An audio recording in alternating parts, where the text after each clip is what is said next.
Okay, imagine this. A dinosaur known pretty much only from teeth. One tooth even got a nickname like the backwards flowing tooth. How mysterious is that? It really is. And that mystery is what we're digging into today with Aublysodon. Right. So this is our deep dive into its rather complicated story. It is. It's a fantastic example of how paleontology works. Building a picture from fragments. Our sources cover this long history, starting with Aublysodon mirandus. It was first named from just one tooth found in Montana, Judith River Formation, about 75 million years old. And get this, you mentioned this before we started, that original tooth. It's gone. Yeah, Lost. vanished, which just adds another layer to the whole puzzle. Seriously. So, for you listening, our job today is to piece together this paleontological puzzle. We'll look at how these tiny clues led to all sorts of ideas. Some right, some, well, quite far off the mark. It really shows how science works, adapting as new stuff comes to light. Exactly. Expect a few twists and turns as we unravel this one. So, where does the story actually begin? Okay, so back in 1868, you have Joseph Leidy. He's the one who names Aublysodon mirandus. And he does it based on a single premaxillary tooth. Just one. From the front of the jaw, right? That's right, like one of our front teeth. Now that sounds, kind of bold today. Naming a whole species based on one tooth? Well, yeah, but back then, mid to late 19th century, it wasn't that strange. Our sources point out names like Trachodon, Paleosencus, even Trudon. They all started out based on just teeth. Huh. Okay, so it was sort of the standard practice for the time. It was, and Aublysodon's story gets complicated fast. Even before Leidy, Ferdinand Vanderveer Hayden had found similar teeth in the 1850s, also in Judith River. Okay. And those teeth were initially lumped under Dinodon horridus. Then here's the key part. In 1866, Edward Drinker Cope picked 3 specific teeth from that Dinodon bunch non-sorted ones to be the official examples, the lectotypes, for Dinodon horridus. Wait, okay. So Cope picks 3 teeth in 66 for Dinodon, then Leidy. 2 years later, 1868, Leidy names Aublysodon mirandus using those exact same 3 teeth. No way. So Aublysodon was basically just another name for Dinodon right from the start? A junior synonym. An objective junior synonym, precisely. Same defining specimens, different name. The older name, Dinodon, takes priority. But the confusion didn't stop. Oh. That same year, 1868, Cope thought the name Dinodon was already taken by a snake genus, which it wasn't, by the way. Uh-oh. So he decided to rename Dinodon horridus himself, calling it Aublysodon horridus. So now we have Aublysodon horridus running around because of a mistake. This is already a mess. It really was a taxonomic tangle. So how did Aublysodon kind of break free and become its own thing, centered on that one tooth? Right, that happens later, in 1892. O.C. Marsh steps in. He looks at the situation and decides to narrow things down. He designates just one of those original 3 teeth, a small D-shaped, non-serrated premaxillary tooth, specimen ANSP 9535, as the new lectotype specifically for Aublysodon mirandus. Ah, okay. So Marsh basically picked one tooth out of the original 3 and said, this is Aublysodon mirandus, and the other 2 stayed with Dinodon. Exactly. That one tooth, ANSP 9535, became the sole anchor for the name Aublysodon mirandus, formally separating it from Dinodon. Got it. Now that name, Aublysodon, backwards flowing tooth, where did that actually come from? Our sources say Leidy never explained it.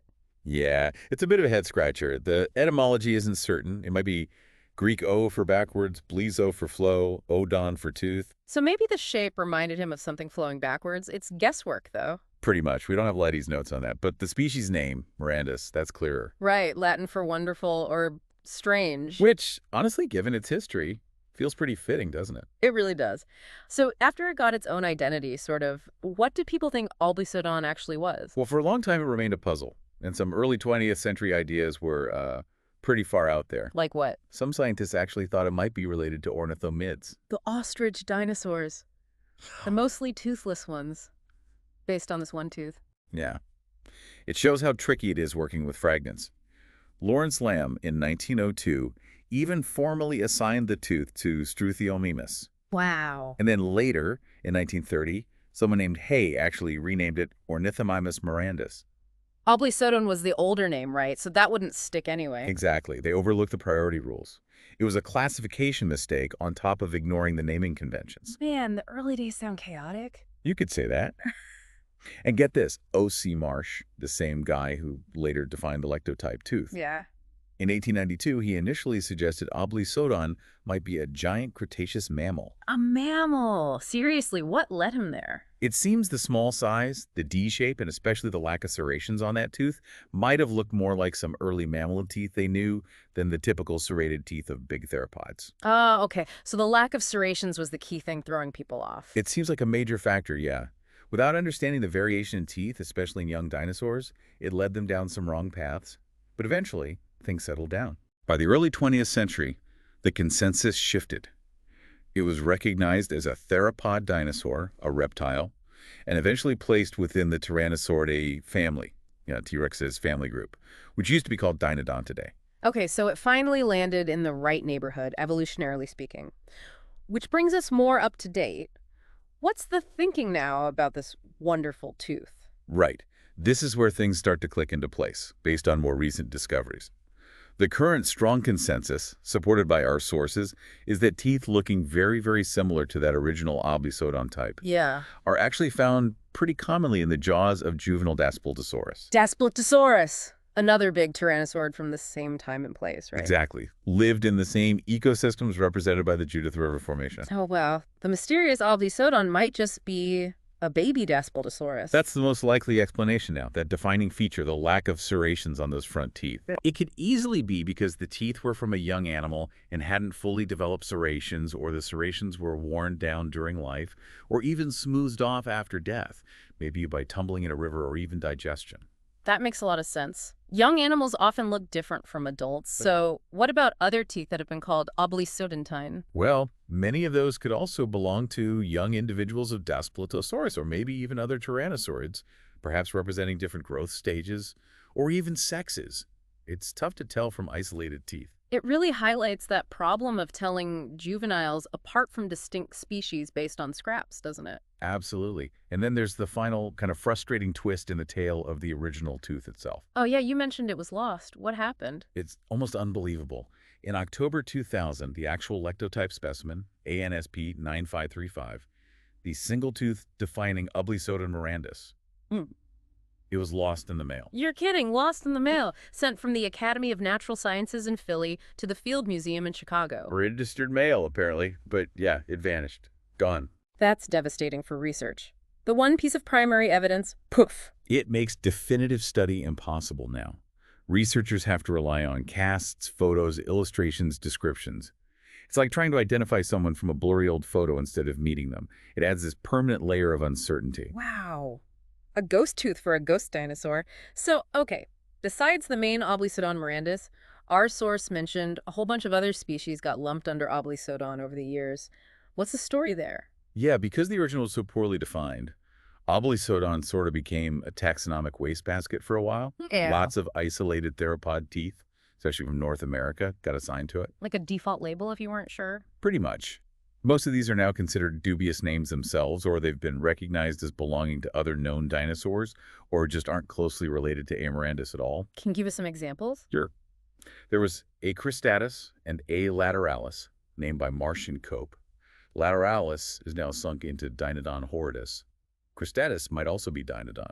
Then Marsh also named A. amplus and another A. cristatus. These teeth came from later deposits, the Lance Formation, so they might actually be from juvenile Tyrannosaurus rex. Baby T-Rex is potentially labeled as Aublysodon. Wild. It is. Then you have A. explanatus, which is now thought to probably be Sauronitholus, a much smaller dromaeosaurid, totally different kind of theropod. Right. A. grandis is likely another synonym of Dinodon horridus. And then there are three species named much later. In 1967, A. lancinator, A. novagulovi, A. lancensis. These are generally thought to be teeth from juvenile Carbosaurus, the big Asian tyrannosaur, or maybe juvenile T-Rex, or the controversial Nanotyrannus for A. lancensis. So it really was just a catch-all for uncertain Tyrannosaurus teeth for a long time. That sums it up pretty well. And it wasn't just teeth. Some skeletons got pulled into the confusion too. Oh, like what? There's the famous Jordan theropod from Montana. It was initially called Aublysodon molnaris, then renamed Stygivinator. But detailed studies showed it's actually a juvenile T-Rex. Wow, quite the identity journey for that skeleton. Definitely. And another partial skeleton from New Mexico bounced around too. First maybe Aublysodon, then maybe Despotosaurus. But now it's recognized as its own distinct earlier tyrannosauroid called Bistaheversor. So finding more complete remains helps sort these things out. Immensely. There was even an Asian dinosaur, Shanshanosaurus, which was briefly called Aublysodon huayinshanensis before being recognized as probably Tarbosaurus. It shows how tentative these identifications based on fragments can be. Absolutely. Which leads to this idea of the Aublysodontinae subfamily. Nobsa proposed that back in 1928. Yeah, Franz Nopsa coined Aublysodontinae and even Aublysodonteti as family-level groups based around Aublysodon. The idea was there was this distinct lineage of tyrannosaurs represented by these non-serrated teeth. And Thomas Holtz even tried to define it formally more recently. In 2001, yes. He proposed a phylogenetic definition using Aublysodon as the anchor species for the clade Aublysodontinae. But if Aublysodon itself is basically a maybe baby Despotosaurus tooth. Exactly. If your anchor specimen is a nomen dubium, a doubtful name because the original material isn't diagnostic. Then the whole group kind of collapses. Pretty much. Yeah. The terms Aublysodontinae and Aublysodontidae aren't really considered valid or useful anymore by most paleontologists because the type species they're based on is fundamentally problematic. So the shaky foundation crumbled. Right. Aublysodon was even used briefly in definitions of Tyrannosauridae itself, but those definitions have been revised using better defined specimens. You want your definitions built on solid ground. Makes sense. So wrapping this all up, what's the final verdict on Aublysodon mirandus today? The consensus view, held by experts like Thomas Carr and others cited in our sources, is that Aublysodon mirandus is a nomen dubium, a doubtful name. Because the original tooth, now lost anyway, just isn't distinctive enough on its own to define a unique species. Precisely. And the overwhelming evidence points to teeth like the original belonging to juvenile tyrannosaurians, with Dispolosaurus being the prime suspect, given the time and place. So the backwards-flowing, wonderful, strange tooth that sparked over a century of debate is most likely just a piece of a young Displotosaurus that's caused a whole lot of confusion. What a story. It really is. So to recap our deep dive, Aublysodon starts with one lost tooth, spirals into naming chaos, gets linked to everything from mammals to ostrich mimics, before finally being understood as likely juvenile Despotosaurus, rendering the name Aublysodon scientifically doubtful. It's such a perfect illustration of science in action, isn't it? Messy, complicated, but ultimately self-correcting as more evidence comes in. And it really shows you the challenge of reading the fossil record when it's so incomplete. Absolutely. And for you listening, the Aublysodon saga shows that scientific knowledge isn't static. It evolves. What seems certain today might be revised tomorrow based on new finds or new ways of looking at old evidence. It definitely makes you think, doesn't it? What other scientific facts that we take for granted today might shift as we learn more? And what does this whole Aublysodon story really tell us about how we grapple with the limits and the potential of understanding a past that's so incredibly deep? That's the perfect thought to leave everyone with. It encourages a deeper appreciation for the whole process of scientific discovery, the puzzles, the revisions, and the ongoing quest for clarity.